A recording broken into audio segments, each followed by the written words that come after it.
We just protected this work truck with a security system that's going to protect all the doors on the left and the right of this vehicle, because obviously there's equipment in here that needs to be protected. I'm going to go ahead and arm this system. So we got padlocks on the left and the right. Let's go ahead and open one up. Let's say for whatever reason somebody cuts this lock off. As soon as this latch opens up, it sets off the alarm. Take this off. As soon as this pops open, the alarm goes off.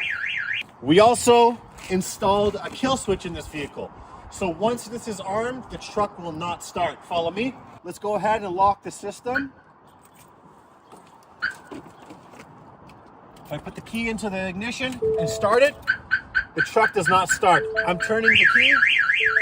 The truck doesn't start, but the alarm goes off. I take the key out and disarm the system. Put the key in and turn it on.